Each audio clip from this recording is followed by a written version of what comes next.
গাছটা আরব দুনিয়ার প্রায় মানুষের বাড়ি বাড়ি আসে, আরব দুনিয়ার প্রায় মানুষের বাড়ি বাড়ি আসে। আল্লাহ নবী বললেন একজন খাঁটি ইমানদারের দৃষ্টান্ত দুনিয়ার একটা গাছ, ওই গাছটার নাম খেজুর গাছ। সুবহানাল্লাহ বলেন, একটু মহাব্বতে বলেন না সুবহানাল্লাহ। ও বাবা জিরা মায়েরা, খেজুর গাছের তুলনায় শিশু গাছ অনেক মোটা, খেজুর গাছের তুলনায় আরো বট গাছ আরো মোটা, কিন্তু না না, আল্লাহ নবী ইমানদারের তুলনা করলেন খেজুর গাছের সঙ্গে। কারণ আল্লাহ নবী সাহাবাদেরকে বুঝিয়ে দিলেন, বাবা সাহাবারা মনে রাখো, আমি মুহাম্মদুর রাসূলুল্লাহ বলছি, দেখবে যখন ঝড় হয়, ওই ঝড়ে যত তাড়াতাড়ি অন্য গাছগুলো পড়ে যায়, অন্য গাছ ভেঙে যায়, অন্য গাছের গোড়া উপড়ে যায়, বাবা সাহাবারা দেখবে যত তাড়াতাড়ি অন্যান্য গাছগুলো ঝড়ে পড়ে যায়, অত তাড়াতাড়ি খেজুর গাছ পড়ে না। আল্লাহ নবী বললেন, ও সাহাবায়ে কেরামেরা মনে রাখো, আমি মুহাম্মদুর রাসূলুল্লাহ বলছি, দুনিয়াতে যারা হবে খাঁটি ইমানদার, ইমান যাদের খাঁটি, মুখে মুখে কবুল বলা লোকলি হবে না, ইমান যাদের খাঁটি, আল্লাহ নবী বললেন ওদের দুনিয়ায় অবস্থান হবে খেজুর গাছের মতো। যত ঝড় উপর দিয়ে বয়ে যাক, মারবো, ধরবো, বার করবো, দেশসারা করবো, পুকুরে তেল দেবো, ক্ষেতের ফসল কাটবো, গাছের গোড়া কেটে দেবো, ইমানদারির উপর দিয়ে যত ঝড় বয়ে যাক না কেন, যত লোক তাকে দেখানো হোক না কেন, ইমানদার দুনিয়াতে বাঁচে খেজুর গাছের মতো শক্ত হয়ে। কোন ঝড় ইমানদারকে কোনোদিন ফেলে দিতে পারে না। জোরে বলেন, আরো জোরে বলুন সুবহানাল্লাহ। ও বাবা জিলা মায়েরা, আমার মা বোনেরা বলে গেলেন, বেঈমান আবু জেহেল সুমাইয়াকে বলল, ও সুমাইয়া, তোমার কি করুণ পরিণতি হচ্ছে, কি কঠিন অবস্থা হচ্ছে, এটা বুঝতে পারছো তুমি, কতটা কষ্ট হচ্ছে তুমি জানতে পারছো সুমাইয়া। এখনো যদি বলো তোমার ছেড়ে দেওয়া হবে, তোমার ডাক্তার করা হবে, এখনো তোমার চিকিৎসা করে সুস্থ করার দায়িত্ব নেওয়া যাবে। আবু জেহেল কথা বললে, আম্মা জান সুমাইয়া বললেন, ও আমার মনিব, আমার কাজ আমি করেছি, আপনার কাজ আপনি করে যান, আমাকে বিরক্ত করবেন না, আমাকে ডিস্টার্ব করবেন না, আমি আমার নাকে আল্লাহর জান্নাতের সুগন্ধ পাচ্ছি। একটু জোরে বলুন সুবহানাল্লাহ, আরো জোরে বলুন সুবহানাল্লাহ। আম্মা জান সুমাইয়া রাদিয়াল্লাহু তাআলা আনহা রক্তমাখা দেহ নিয়ে ঘোড়ার সঙ্গে পাটা তার বাঁধা আছে। বেঈমান আবু জেহেল করলো কি, এবার একটা পাথর নিয়ে আসলো, কেননা ঘোড়া যখন দৌড়াচ্ছিল সুমাইয়া পেটে লাগলে পেটটা উপরে দিচ্ছিলেন, পিঠটা তলায় দিচ্ছিলেন, পিঠে লাগলে পিঠটা উপরে দিয়ে পেটটা তলায় দিচ্ছিলেন, কিছুটা স্বস্তি হচ্ছিল। বেঈমান আবু জেহেল করলো কি, শাস্তি আরো বাড়াতে হবে, শাস্তি আরো বাড়াতে হবে। একটা পাথর নিয়ে সুমাইয়াকে দেখালো, সুমাইয়া দেখতে পাচ্ছ নাকি, এখনো যদি কলেমা না ছাড়ো পা তো বাধা থাকবে, আর তোমার বুকের উপরে এই পাথরটা চাপিয়ে দেওয়া হবে, ঘোড়া ছুটবে, বুঝতে পারছো শাস্তি অনেক বেশি পাবে। আম্মা জান সুমাইয়া কোনো মতে রাজি হলেন না, সিদ্ধান্ত পাল্টালেন না। আবু জেহেল আবার ঘোড়াটা ছুটিয়ে দিল, ঘোড়াটা লেলিয়ে দিল, ঘোড়া দৌড়ায়, সুমাইয়াও দৌড়ায়, ঘোড়া দৌড়ায়, সুমাইয়াও দৌড়ায়, আগের তুলনায় অনেক বেশি। সারা দেহ ক্ষতবিক্ষত হতে লাগলো, রক্তগ্রস্ত, চামড়া ছিঁড়ে ছিঁড়ে রাস্তায় পড়তে লাগলো। ঘোড়াটা আবার কিছু সময় দৌড়ানোর পরে আবু জেহেল আবার ঘোড়ার সামনে গিয়ে ঘোড়া দাঁড় করালো। ও বাবা জিনা মায়েরা, আবু জেহেল ঘোড়াটা দাঁড় করিয়ে দিয়ে সুমাইয়াকে আবার প্রস্তাব দিতে যাবে, এখনো ফিরে এসো, এখনো ফিরে এসো। এই কথা বলার জন্য যেই না আম্মা জান সুমাইয়ার মুখের কাছে মুখ নিয়ে গেল, আম্মা জান সুমাইয়ার মুখের কাছে মুখ নিয়ে যেতে আবু জেহেল নিজে চোখে দেখতে পেল, নিজে কানে শুনতে পেল, রক্ত ছিঁড়ে, রক্ত পড়ে যায়, চামড়া গোস্ত ছিঁড়ে যায়।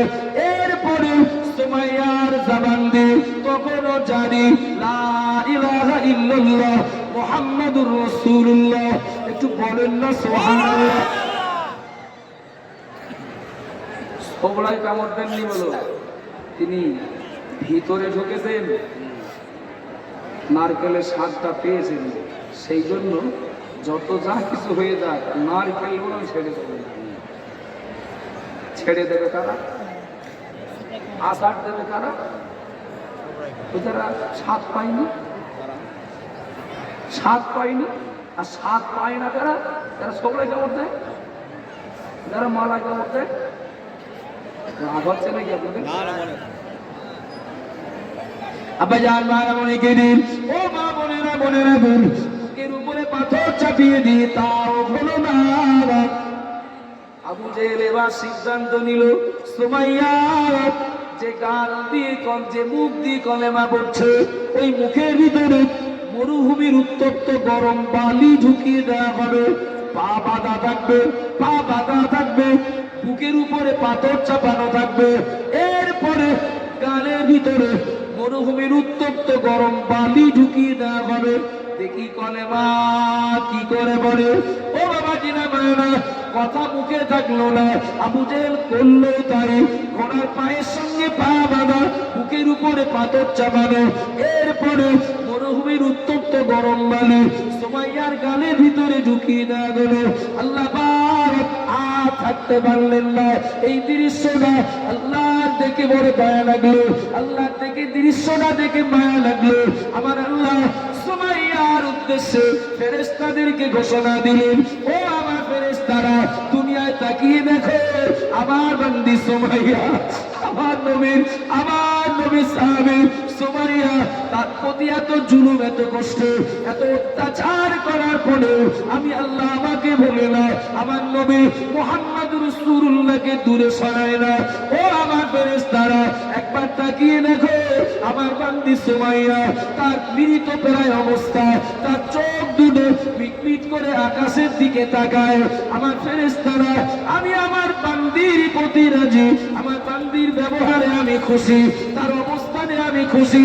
ও আমার ফেরেশতারা, আমার বান্দি সুমাইয়ার চোখ বোঝা নেই, কোন জান্নাতে যাবে তার চোখ চেয়ে থাকা অবস্থায় আমার দয়ার জান্নাতটা ওকে দেখিয়ে দাও। একটু জোরে বলেন না, আর একটু মহব্বতে বলেন। দুটো কথা আমি এই জন্য বললাম, শুধু কবুল বলে সংসার বলে দেখতে না। আল্লাহ মালিক তো মালিক, মুহাম্মদ রাসূলুল্লাহ আমার নেতা, এই চূড়ান্ত সিদ্ধান্তের উপরে একটু কথা বলেন। কেউ লোভ দেখালো সরবো না, ভয় দেখালো সরবো না, কেউ কোনো হুমকি দিলেও সরবো না, দাঁড়িয়ে দিলেও সরবো না। আচ্ছা, আপনারা কেউ একজন একটু সাক্ষী দেবেন। একজন ওই রাস্তায় দড়ি নেই, কিছু দুলদুলে চেহারার গরু রাস্তায় ঘোরে, নদিয়া জেলার মানুষ, আপনারা এই গরুগুলোকে কি বলেন?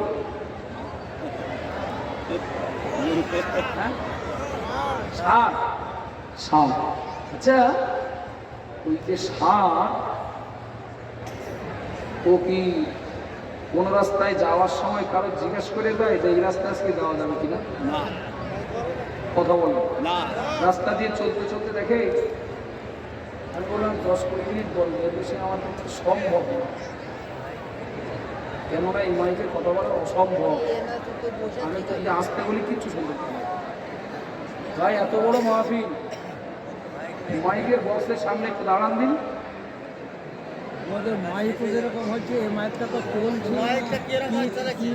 আপনারা হয়তো ভাবছেন আপনাদের শুনতে অসুবিধা হচ্ছে না, কিন্তু আমার তো কি হয়ে যাচ্ছে সেটা আমি বলতে পারছি।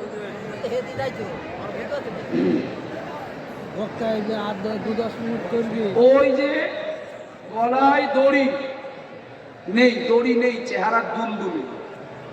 ভাই এই বক্সটি থাকে না, জোর বলা, চেহারা দুলদুলে, কিন্তু ওরে বলে ষাঁড়। আচ্ছা, ও কোথাও কোনো রাস্তায় যাওয়ার সময় কারো জিজ্ঞেস করে এই রাস্তায় যাওয়া যাবে কিনা? আচ্ছা, রাস্তায় যদি একটা নো এন্ট্রি বোর্ড থাকে, ওই দেখে ষাঁড় রাস্তায় যাবে বলে মনে হয়? নো এন্ট্রি বোর্ড থাকলে যাবে বলে মনে হয়? রাস্তায় যাবে। এখন ষাঁড় যাচ্ছিল কৃষ্ণনগরের দিকে, আর ওই দিকে চাপড়া মোড়ে কৃষ্ণনগরের দিক, মানে কৃষ্ণনগরের দিকে যাবে যারা, তাদের দিকে ফেরানো ছিল ট্রাফিক যে সিগন্যাল লাইটটা জ্বলছিল লাল।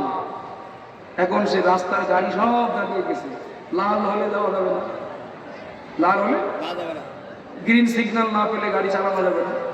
60 দাঁড়াবে বলে মনে হয়? 60 দাঁড়াবে?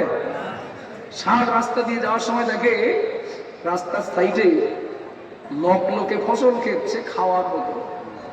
আচ্ছা, ওর একটু খেতে ইচ্ছা হলো কি জিজ্ঞেস করে খাবে লোক নামাজ পড়ে কিনা? জিজ্ঞেস করে খাবে? ও হাট খোলায় কারোর একটা ফল, কোন একটা ফলের দোকানদারকে যদি দোকান পায়, দোকানদার নেই, আপেল গুলো না খাওয়ার মতো, পেয়ারা গুলো না খাওয়ার মতো, ও কি ওই একটা আপেলকে একটা পেয়ারা মুখ দেওয়ার সময় জিজ্ঞেস করবে এ লোক বাপ মার ভাত দেয় কিনা? জিজ্ঞেস করবে? এর নাম কি? কথা বলে না। আপনাদের তার বলিনি আমি, ওই ষাঁড়ের কথাটা একটু বলে। এর নাম হলো ষাঁড়। ওর চলার কোনো সিস্টেম নেই, ও কারো কৈফিয়ত দেয় না, ওর ইচ্ছা মতো চলে। কাল ছিল শিকরায়, আজকে হাট খোলা, আগামীকাল চাবড়ায় যাবে, তো তারপরের দিন হয়তো দইয়ের বাজার যাবে। ওর কোনো স্টপেজ, নির্দিষ্ট কোনো স্টপেজ নেই। ওর খাওয়া, ওর চলার কোনো রুট ম্যাপ, কোনো রুটিন নেই। আব্বা জান মারা মনে রাখুন, ও মা বোনেরা মনে দিন, বোঝানোর জন্য বলছি, ওই ষাঁড় চলে ইচ্ছা মতো, কারোর কৈফিয়ত দেয় না। মন চাইলে হাঁটে, মন চাইলে খায়, মন চাইলে যায়, মন চাইলে ঘুমায়। কিন্তু বলবেন নাকি বাড়ি আমার মায়েরা, আমার বাপেরা গলায় একটা দড়ি দিয়ে একটা গরু পুষেছেন, আসলে বাড়ি পোষা গরু আর রাস্তায় ঘোড়া ষাঁড়, আসলে জাত তো একই। একটু কথা বলেন না, জাত তো একই। ও ষাঁড় হলো কেন? ওর কোনো মালিক নেই তাই, ওর কোনো মালিক নেই তাই, ওর কোনো বাঁধন নেই তাই। কিন্তু বাড়ি পোষা যে গরুটা, গলা একটা দড়ি দিয়ে খোঁটায় বাঁধা আছে, আপনাদেরকে জিজ্ঞাসা করছি, একটু দয়া করে বলবেন নাকি ষাঁড় ইচ্ছা মতো ও যেখানে খুশি যেতে পারে, যে কোনো ফসলে মুখ দিতে পারে, চারটার ফলের ঝুড়িতে মুখ দিতে পারে, কিন্তু বাড়ি বাঁধা, গলায় দড়ি দিয়ে বেঁধে রাখা ওই গরুটা, ওর মন চাইলে শিকরা গ্রামের গরু ভাটখোলায় আসতে পারবে নাকি? আটখোলার গরু চাপড়ায় যেতে পারবে নাকি? ওই গরুটার যদি মন চায় একটু ফল খাবো, ও দড়ি ছিঁড়ে ফল দোকানদারের ফলের ঝুড়িতে মুখ দিতে পারবে নাকি? কেন? ও গরু এ গরু,